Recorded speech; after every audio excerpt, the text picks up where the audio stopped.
Bonjour à tous, c'est Richard pour l'artiste autodidacte. Et dans cette vidéo du mardi, je vais vous parler du troisième cours exclusif disponible sur le site de l'artiste autodidacte. C'est un cours dans lequel je vais parler de jeux de plateau et de design de pions pour du jeu de plateau. Donc vous pouvez avoir accès à ce cours pour 15 € par mois, ainsi qu'à tous les autres cours et les autres outils d'apprentissage et les bonus et les corrections si vous payez 30 € par mois. Donc là, je vous mets à disposition l'introduction du cours. Comme pour le cours précédent, l'idée c'est de construire des pièces de portfolio qui vont être vraiment utiles pour montrer qu'on est capable de travailler en production dans un studio. Donc là, en l'occurrence, pour le premier, c'était dans du jeu vidéo en 2D, et là, ça va être dans de l'illustration de jeux de plateau. Et donc, il y a tout un tas de tâches comme ça qui sont souvent un peu sous-estimées, comme le design de pions, d'icônes, de dos de cartes, etc. C'est ce dont je vais parler dans le cours lui-même. Et je vais également vous montrer des exemples de ce que je produis pour ces exercices. Donc ça, c'est pour le cours du mois. Le mois prochain, on parlera de bande dessinée. Et donc là, on va commencer à designer des personnages et à écrire le scénario. Et dans les mois qui suivront, on passera par toutes les phases de storyboard, d'ancrage, de mise en couleur, etc., etc. Ça va être une sorte de série un peu au long cours pour passer par différentes étapes d'une bande dessinée. Parce qu'au final, la bande dessinée, c'est quelque chose d'assez complet. Et il y a beaucoup de sujets à traiter quand on parle de bande dessinée. Donc voilà, ça c'est pour le mois prochain.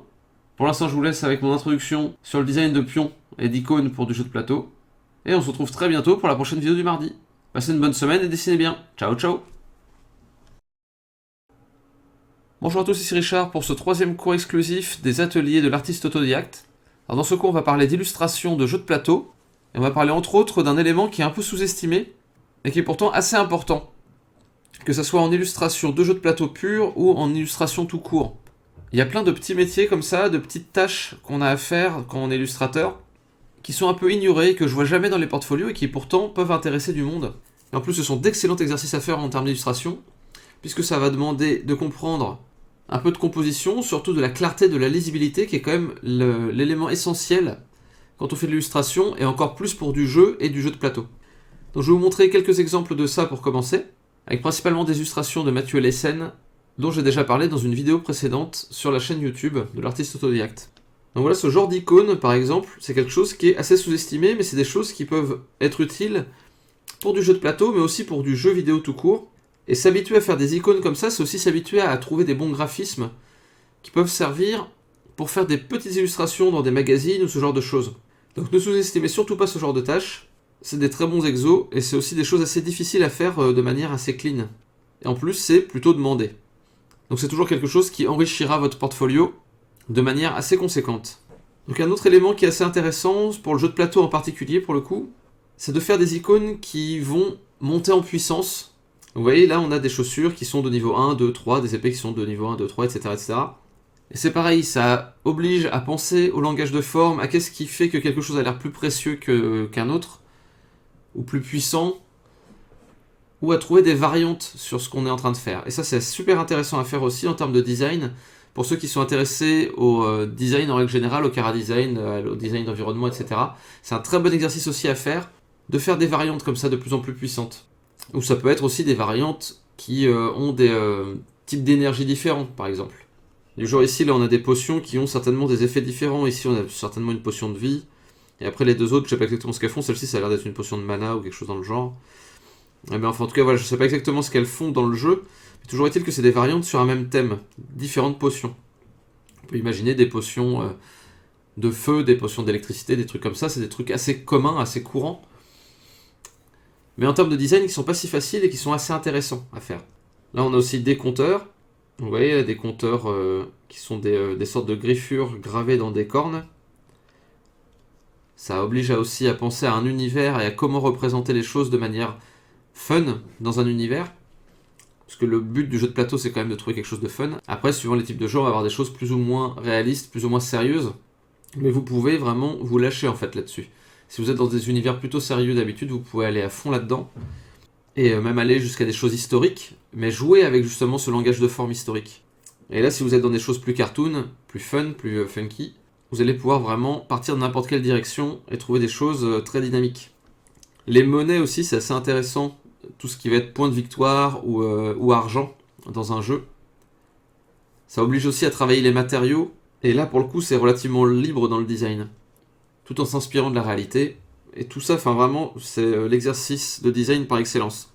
Un dernier exemple qui, pour le coup, là, est de Naiad, avec, vous voyez, une sorte de plateau de jeu, puisque là, on a un compteur tout autour, 1 jusqu'à 5, jusqu'à 10, jusqu'à 15, 20, 25, 30, 35, 40, 45, et jusqu'à presque 50, jusqu'à 49.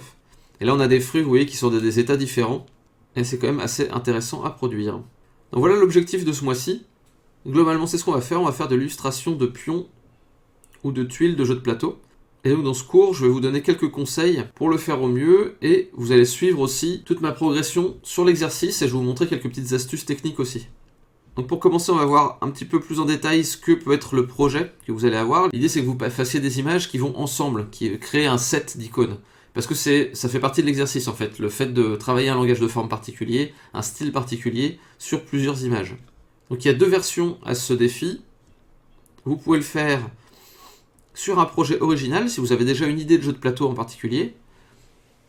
Donc essayez de penser au gameplay, à ce que ça va être en termes de jeu, et surtout en termes d'univers. Quel type d'univers graphique vous voulez développer? Si vous voulez que, je sais pas, ça soit dans le Japon médiéval, que ça tourne autour, je sais pas, des bonbons, ou autour de la végétation, autour d'une période particulière de l'histoire. Enfin, voilà, essayez de trouver quelque chose qui va faire le centre de votre jeu, et ensuite vous allez développer autour de ça. Donc là, moi, par exemple, en ce moment, je suis en train de travailler sur un jeu de plateau où on va se déplacer à l'intérieur de labyrinthes pour aller trouver des ressources qui sont des âmes qui sont contenues dans des crânes comme ceux-là. Là. Donc, vous voyez, là, j'ai un compteur de 1, 2, 3 âmes. Et là, j'ai des tuiles pour mon plateau. Et donc, j'ai un univers graphique qui se développe comme ça. Il y a des choses qu'il faut que je raffine, que je vais raffiner d'ailleurs pendant cet exercice. Mais vous voyez déjà le type d'ambiance dans lequel on est. Donc ça, c'est pour la première version du défi. Donc, faire un projet original et essayer de développer tout ce qui va aller autour. Et deuxième hypothèse, si vous n'avez pas d'idée de jeu de plateau particulier, vous pouvez redesigner un jeu existant. Donc il faut que vous preniez un jeu qui a des tuiles ou des pions ou ce genre de choses pour avoir une base solide en gros quoi. Pas avoir à inventer des tuiles ou des pions. Là mon projet ça aurait pu être un redesign du jeu Labyrinthe, sauf que les règles ne sont pas du tout celles-ci, ça n'a pas grand chose à voir. Le point commun c'est surtout qu'on a des tuiles de labyrinthe comme ça. Mais vous voyez, c'est le même principe. À partir du moment où il y a un plateau de jeu avec des tuiles différentes, vous pouvez les designer. Et là, sur Labyrinthe, par exemple, il y a pas mal de petits éléments aussi à designer. Tous les petits éléments qui sont sur le plateau en lui-même. La chauve-souris, l'araignée, etc., etc. Ça peut être intéressant aussi. Donc là, vous commencez déjà à avoir un petit aperçu. On va voir d'autres types d'images que vous pouvez produire. Ça peut être assez intéressant. Je mets au choix, mais ça peut être aussi un peu tout. Si vous avez un jeu relativement complet, vous pouvez avoir à la fois des pions, des cases de plateau, des tuiles, qui peuvent avoir des formes différentes, comme sur le jeu de loi, vous voyez que là il y a des cases, vraiment, des cases du jeu de plateau, où il y en a pas mal à designer en fait. Vous voyez que là il y a plein de choses, il y a des oies, des renards, des trucs comme ça. Et ne serait-ce qu'un jeu de loi, c'est intéressant à designer en soi. Vous pouvez avoir tout le plateau à designer avec chaque icône à faire au milieu, et vous avez tout le chemin à produire aussi. Ce qui peut être assez gratifiant de l'avoir à la fin. Ou alors ici, on a des tuiles hexagonales, qui sont quelque chose qui est assez courant dans le jeu de plateau, qui fonctionne très bien aussi. Ça, c'est des images, encore une fois, de Mathieu Lessen. Après, il y a d'autres choses que vous pouvez aussi designer, qui peuvent être intéressantes, comme des icônes. Vous voyez, là, sur les cartes.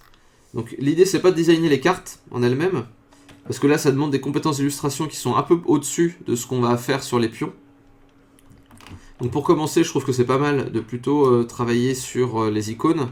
Mais dans les mois à venir, quand on passera au niveau 2 ou 3 de ce cours, on viendra sur les cartes, sur les illustrations de personnages, sur les illustrations d'environnement, ce genre de trucs. Pour finir avec le plus complet, c'est l'illustration de couverture d'un jeu de plateau. C'est le plus dur en fait. Et donc voilà, vous voyez que là il y a plein d'icônes différentes. On a la tête de mort, on a la main, le rouage, on a les différentes bagues de différents niveaux, etc. Les poissons qu'on a vus au début, tous ces trucs-là, toutes les mêmes, là on revoit les tuiles, tous ces trucs-là, ça donne vraiment des indications sur ce que vous devez faire, et il faut que ça soit clair en termes de gameplay en fait, il faut que ça soit lisible sur qu'est-ce que ça représente, et qu'est-ce que ça inspire aux joueurs en gros. Là on a d'autres types d'icônes aussi, là c'est tiré de Hearthstone, donc qui est un jeu vidéo, mais qui a aussi des icônes dans l'interface en fait. Donc vous voyez comme là par exemple, on a l'icône d'un boss, plus l'icône verrouillée ici, plus l'icône du coffre là, ça fait déjà 3 icônes différentes. Et en plus en dessous là à chaque fois il y a les boss 1, 2, 3. Et puis il y en a d'autres qui vont être ouverts ici, puis ici. Donc vous voyez, il y a quand même pas mal de choses à designer là-dedans. Et c'est des choses auxquelles on pense pas non plus, même si on veut travailler dans le jeu vidéo, si on a envie de travailler pour Hearthstone ou pour d'autres types de jeux comme ça, des jeux de cartes, bah, il y a plein de matériel à faire dans l'interface qui demande pas mal de boulot. C'est ce que disait Trent Kanyuga dans une de ses vidéos, que souvent il avait à faire tout ce qui va être icône ou éléments d'interface, et que c'est des choses qui sont assez intéressantes à faire, et qui donnent du boulot en plus de son boulot de concept artiste. Et lui, c'est quelque chose qu'il aime bien faire, parce qu'il est assez polyvalent. Et donc pour montrer cette polyvalence, c'est pas mal de faire ce genre de choses. Et dernier élément que vous pouvez aussi avoir à faire, et qui peuvent être intéressants aussi, c'est des dos de cartes. Donc là j'ai repris aussi un exemple de Hearthstone, où les dos de cartes sont quand même assez réussis, et vont faire partie des éléments qui sont vendus pour le jeu en gros. Enfin vendus entre guillemets, mais chaque nouveau paquet de cartes va offrir des nouveaux dos de cartes. Et c'est une récompense pour le joueur, de pouvoir choisir des dos de cartes. Donc du coup c'est assez intéressant à designer. En plus, ce qui est intéressant avec les dos de cartes, c'est qu'il y a toujours un motif graphique de base, autour duquel il faut tourner. Là on a le motif de tourbillon de Hearthstone là, qui doit se trouver sur chacun de ces dos de cartes. Et après, bah, l'idée c'est de faire un décor intéressant pour ça. Donc ça va nous obliger à travailler de l'abstrait, mais aussi des matières qui sont concrètes pour le coup. Donc c'est loin d'être facile, et c'est loin d'être anecdotique comme boulot. Ce genre de tâche sur un jeu comme Hearthstone, pour un illustrateur, c'est quand même des sommes d'argent non négligeables.